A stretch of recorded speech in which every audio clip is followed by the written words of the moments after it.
Hello and welcome to our masterclass. We'll start in a few seconds as people are still coming online.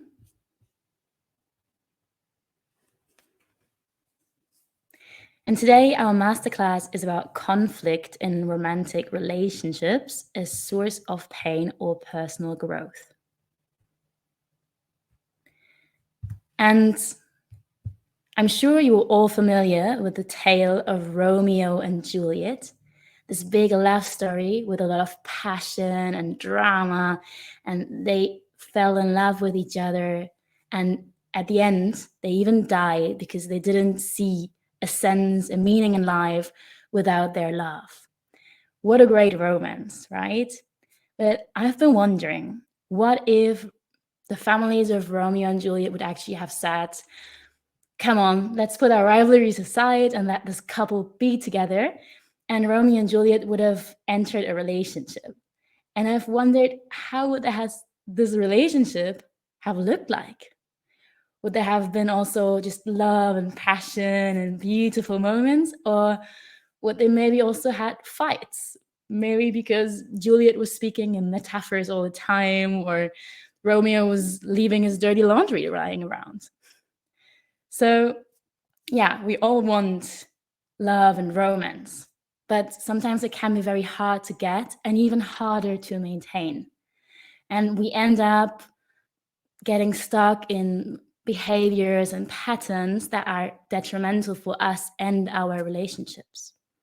And that is why today I want to spend some time to look at this topic of conflict in relationships. And I see already that some people have discovered the chat at the site that you can use to please, comment, share things, be there. And also you can make use of the reactions of the emojis that you find on the bottom. And then if you have questions, you can put them in the questions tab at the right. And maybe there's an opportunity in the end of our masterclass that I will answer your question. Great. So yes, in this masterclass, we will discuss how and why we end up fighting with our loved ones. And then also, how do we reconnect and grow from conflict? My name is Pia, and I'm a psychologist at OpenUp. And at OpenUp, we want to support people in overcoming challenges. And sometimes we see that challenges can be in relationships as well. And I've personally had a lot of sessions with clients discussing this topic of relationships and how we can be better partners, better friends, better family members, colleagues, and so on. So I'm very enthusiastic to share something of this knowledge with you today. And I became a psychologist actually also because I am so fascinated with this idea of why people behave the way that they behave. Why do they say the things they say, feel the things they feel, and think the things that they think? And in a relationship, you can actually take this times 2. So even more fascinating to me. Let's begin. How and why do we end up fighting in relationships? Well, think back of the story of Romeo and Juliet. And I think this ideal of love is still somewhere in our minds. We expect our partners to always understand us, to always love us. We think that there is this one true, amazing love that, heals it all, and that is to be the most important thing in life. And this, I would say, is a myth. And it's a myth that dates back to the 19th century and to the birth of an age called Romanticism, right? And this belief that our partners need to understand and fulfill our needs effortlessly. And then in reality, when we do fight, sometimes we begin to doubt our relationships, our partners, our love. And we think, how can it be that I have a fight with a person that I love? right? Does that say that they don't love me enough, or that it's not the right person for me, or that our relationship is wrong, right? We begin to doubt this because reality doesn't seem to fit with this ideal that we have in mind. And I wonder, isn't it normal? Do we not have all arguments in the relationships? And I would like you to think, your past month, your past week, have you had a conflict with maybe your partner, can also be friend, family member, or colleague? And can be something small or something bigger, maybe just a disagreement or some tension. But think back. What was the conflict about? Did you have one? Can you relate to what I'm sharing? Do you also have conflicts, or is it just me? And I see people typing in the chat all the time. Yes, great. Very relieved that I'm not alone here. And also feel free to share, maybe if you feel okay with it, what was your latest conflict about? Do you remember what was the topic? What was the trigger? I see someone already sharing what to watch on Netflix can be the source of an argument. Nice. And while you're still typing, I'm going to share a personal story. So the other night, I had to work a really long hour, and it's late, and I come home. It's actually a bit too late to have dinner. I'm tired, and it's dark outside, and I'm really hungry. And I go home, and I know that there is this chocolate yogurt in the fridge. Yeah, this is my favorite chocolate yogurt. And I think, ooh, nice, I'm going to be home soon. I can eat this yogurt, and then I'm fine, and I can go to bed. And I enter the door of my apartment, and I open the fridge, and the fridge is basically empty. Because turns out my boyfriend, Pablo, decided that he wanted to have a chocolate yogurt for dessert and didn't want to leave anything for me. So that night, I had to go to bed hungry, and obviously also had an argument with my boyfriend. So yeah, we do have conflicts in love. And I see also people sharing stories, being on the phone, chocolate yogurt, household things, cleaning the house. Thank you all for sharing these things. And this just proves to me also that it's so normal, right? Like, we are in a relationship, we are human beings, we share a house, we share food, we share life. And I think it's very normal and natural that that can create conflict, right? So just because my boyfriend ate my favorite yogurt doesn't mean that he doesn't love me enough or that we're not right for each other. So in a relationship, two people are coming together with their personal stories and biographies, and they're sharing space, they're being really close and intimate. And of course, that can create conflict. So I really want to normalize this. And I see it also from the stories that you shared. But before we continue, I do also want to have a small disclaimer, because even though conflicts are normal, not every form of conflict is necessarily healthy or helpful. So there are some red flags that we need to have in mind when it comes to conflict. And that is any form of aggression and violence. And that can include physical violence, verbal violence, but also non-verbal behavior, right? So even ignoring someone, giving someone the silent treatment could be a form of aggression that is not very helpful. And also consistently overstepping boundaries. So if someone doesn't accept a no, for example, that is a form of very unhealthy behavior and conflicts. So conflicts are normal. Some forms of conflict are not the most helpful. And I'm wondering, now that we know this, does this mean that conflicts are just necessary inconvenience that we have as a result from being close with someone? Or is there something more to it? And I would like you to think along and maybe answer also a question that you should see now on your screen or on the right side in the section of the polls. You can see a little voting. Yes.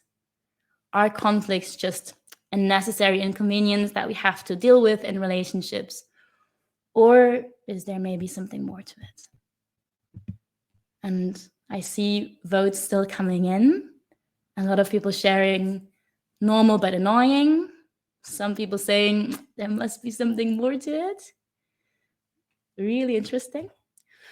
Well, those that say yes, necessary inconvenience, I do hope I can change your mind in the second half of this masterclass. And the others, you were already onto something. Because now I would like to discuss how can we get from conflicts to needs. And I would like you to imagine something with me. So now we know that conflicts are normal, but I still wonder, why do they happen? And how do they happen? So let's imagine I dress up as a detective, like the one you're seeing here now, and I sneak into thousands of households secretly, and I hide behind the curtains or underneath the sofa, and I wait very patiently until a conflict bursts out.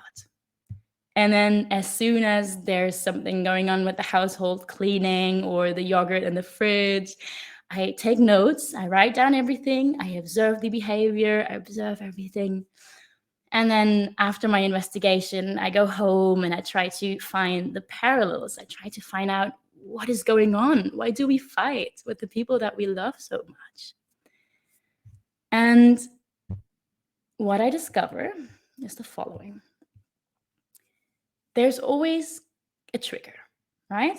There's the household cleaning, there's the phone call, there's the yogurt, right? And then there's something happening between the two people. There's maybe one getting angry, maybe shouting, maybe blaming the other one. Maybe the other person is shying away, looking down, maybe even leaving the room, right? Like, I discovered that these are behaviors that we show, they're reactions. And sometimes these reactions are expressions of emotions even. And again, I want you to think back to your last conflict and think, yeah, what is the behavior you're showing, right? Like someone already says, I'm such a person A, but yeah, what is happening when you are in a conflict? What is the behavior, the reaction that you are showing?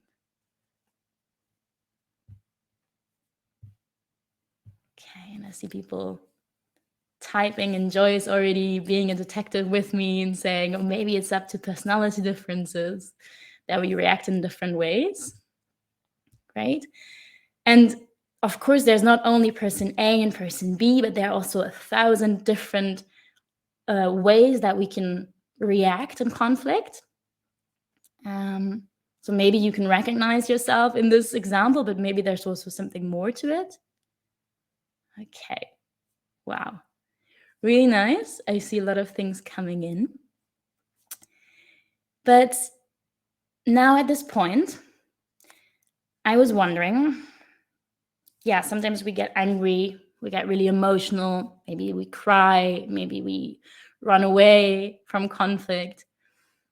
But then it's still, I don't know, it's still not enough for me that this is all just about a yogurt or choosing a show on not Netflix, right? Like all these emotions, all this reaction on your behaviors just because something so small, just because someone ate the last yogurt.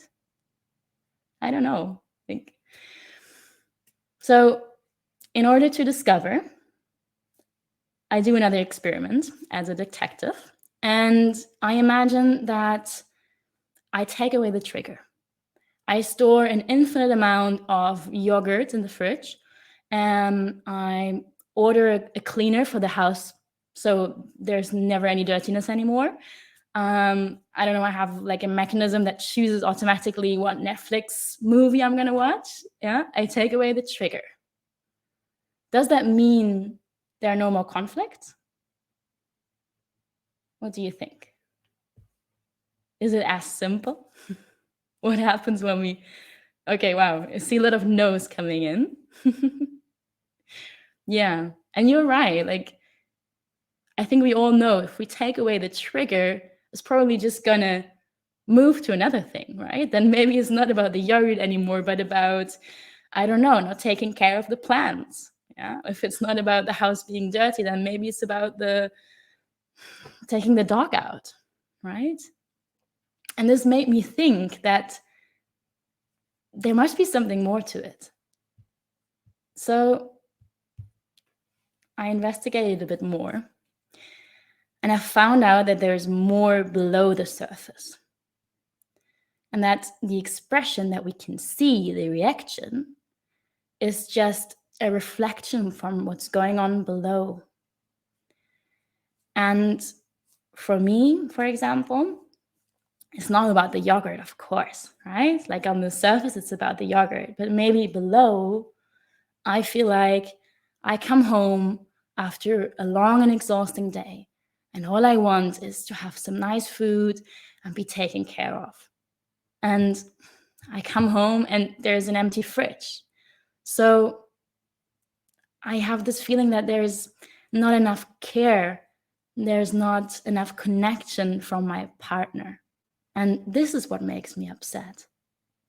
There is this need that he cooks me a nice dinner. Yeah, he maybe waits for me at home and says, "Oh, you poor thing, you had such a long day," right? And maybe below that, there's also a certain fear, that I fear that maybe I'm being left alone, maybe he doesn't care enough. And this is why the yogurt triggers me so much. And I think this is why it's sometimes so difficult to understand what our arguments, what our conflicts really about. Same as before, I would like to invite you also to think back to this conflict that you had and think, okay, next to the trigger, what was below? Was there maybe certain need or fear that was activated? What was below the surface?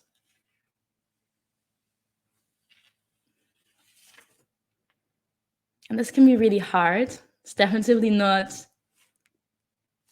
an easy quest. I already see some nice things coming in from the chat, not feeling understood, not understanding truly the other one, triggers from the past. Really nice. Not feeling respected. Yeah. Good. And I believe that as long as we don't talk about what's below the surface, we will always keep on blaming the yogurt or Netflix or the household cleaning, right? And we can not really resolve and reconnect if we don't understand what's going on below, what are really our needs and our fears. And I think this is the opportunity that we have from conflict, is that it is like a lighthouse, and it can show us that there is something more underneath that we need to look at, right? So when I reflected that I got really angry because of the yogurt, and I found out that actually I have this need to be taken care of, I could communicate this with my partner, and I could say, hey, I need you to give me this feeling that you care, right? That if I come home at 10 p.m. in the evening, that maybe there's a plate of dinner left in the fridge for me, or at least this chocolate yogurt. And then he can take up on that and he can understand, and we can connect on a deeper level.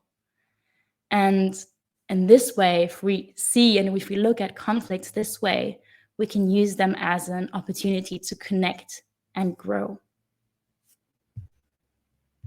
Okay, great. So that is the theory. Now is the question, how do we put it into practice? How do we do this work?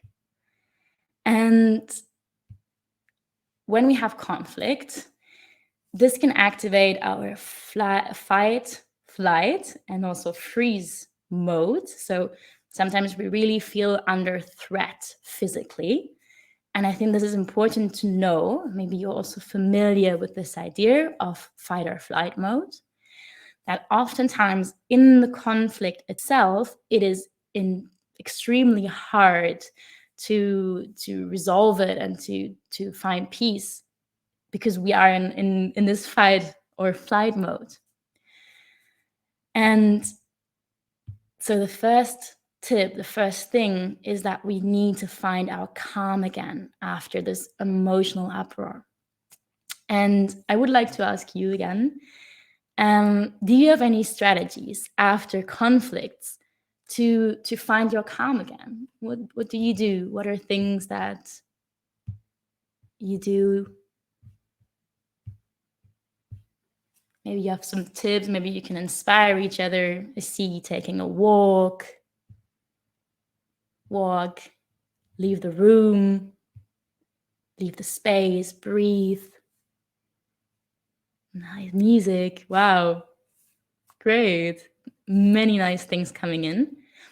And I personally also discovered that I need to have a moment of peace and of calm after conflict. So I agreed with my partner that we will take a timeout of 24 hours after a conflict, and then we'll come back to it.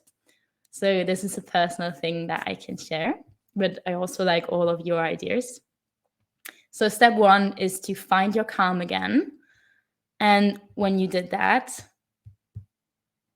you can start this process of going deeper. So in order to reflect on what's below the surface, you can look at what are the emotions, what are the triggers, and then also maybe what are the things that I want to get away from, what are fears I have, what are my needs, what do I really wish or want.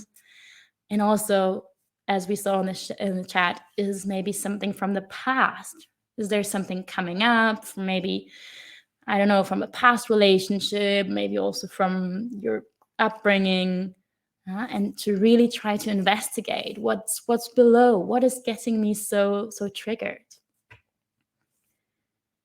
And finally, when you've discovered, when you reflected, it's important to reconnect with your partner.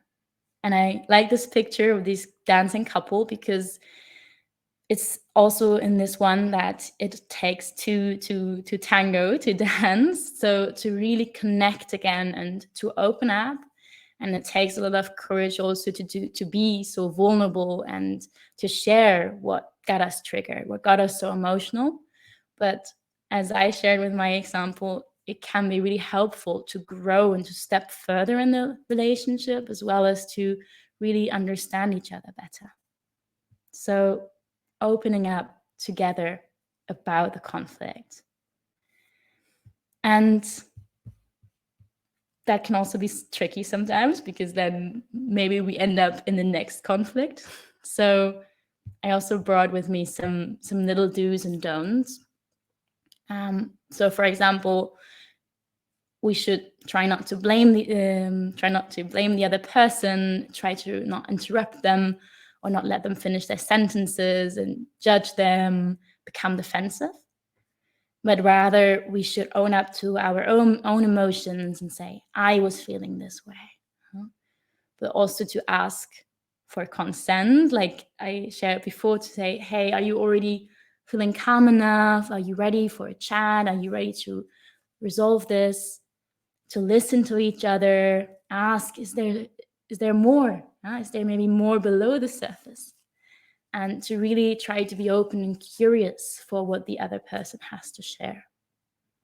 And in this way, conflicts can have this huge potential to learn more about each other and to really discover what is going on, what is below the surface. So, we're at the end of the masterclass, and I really want to share this last thing with you. Be the detective. Think back your past conflicts, try to investigate what was below, what was happening within me, maybe also what was happening within the other person, and try to approach it in this curious detective mode and try to find out, what is this conflict trying to tell me? Great.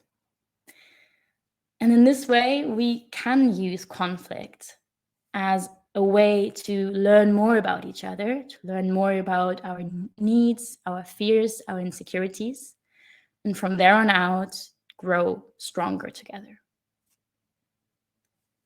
This is the end of the masterclass. Thank you all so much for listening, for interacting so much in the chat. And I will now take 10 minutes to answer some of your questions. And I saw that there are some questions in the question tab. And if you shared some questions in the chat, maybe you can put them in the question tab now.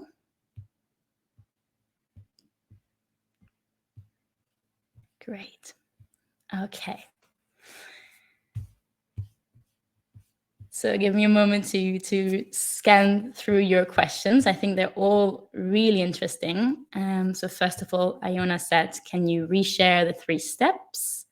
And the 3 steps were to find your calm, so to cool down from the emotional heat, and then to investigate, reflect what's below the surface. And then the 3rd step was to reconnect, to share and open up with your partner. These are the 3 steps. Okay.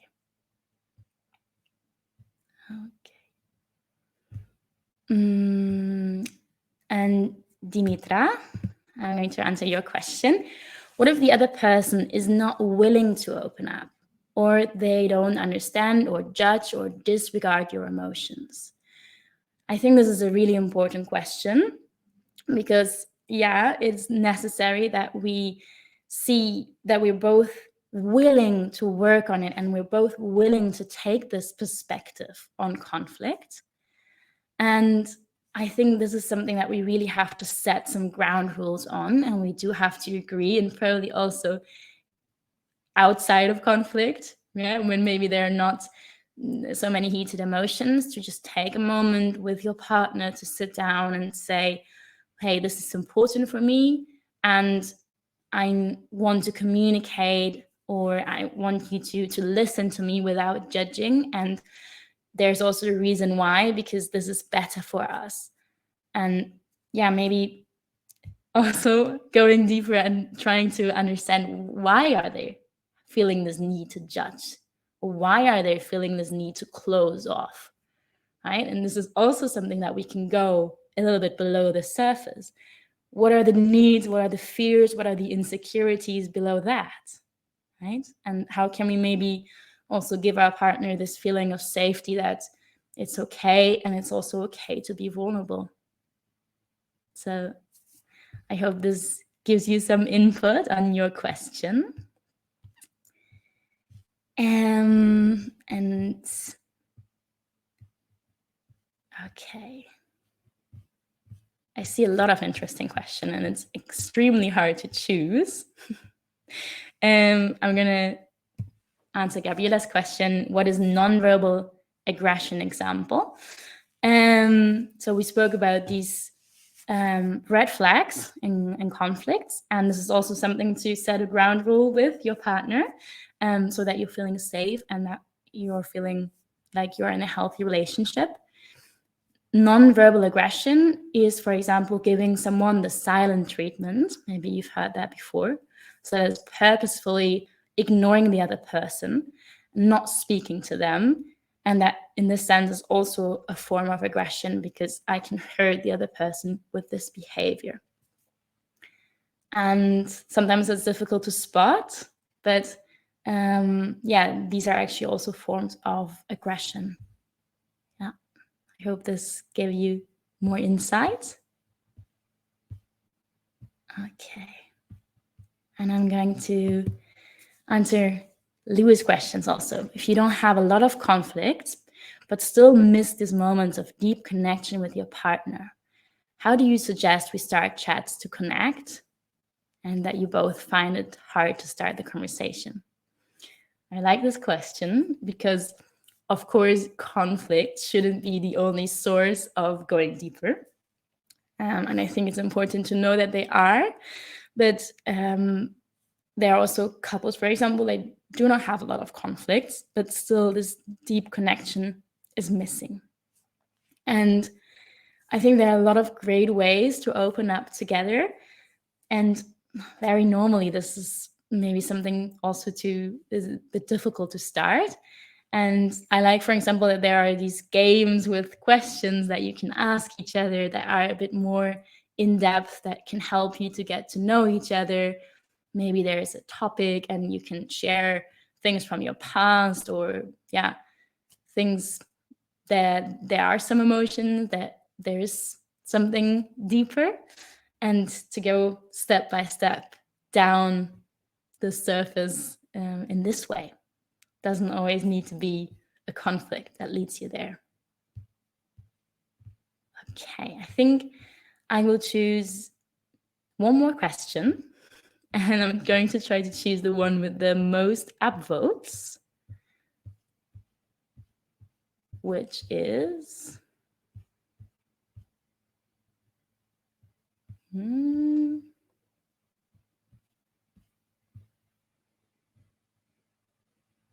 okay.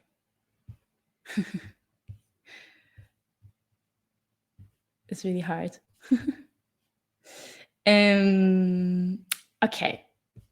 I'm just going to go, what if the other person refused to open up together? I think this goes in the same way as what I discussed in the first question.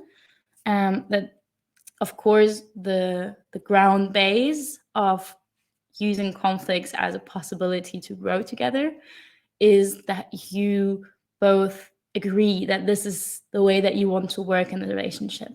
And if just one person sees it this way and the other person don't, then we're missing our partner for dancing the tango, right? So the first really ground thing is that we need to agree that, for example, we want to work on our relationship together, and we want to work on our conflicts. And I think this is a ground rule. And you should try to establish that. And if that is not possible, then maybe you have to find out for yourself if it's enough that you go below the surface yourself, that you learn to understand yourself better, maybe also your partner, without them opening up to you. And that, yeah, at the end is the question of how much do I want to accept? How much can I accept? And yeah, to look at it this way. Good. Wow. I would say this is enough for now. If you feel like there are still burning questions that need to be answered, or if you want to simply know or learn more about what psychologists think about relationships, then please feel free to reach out to our team, write us an email. You can always book a session with one of my colleagues, and discuss your case, maybe even. And yeah, get to know more about the psychology of relationships and conflict. Thanks.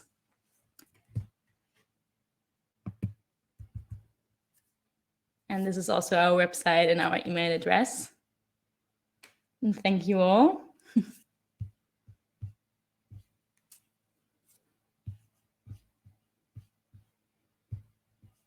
Great. Goodbye, everyone.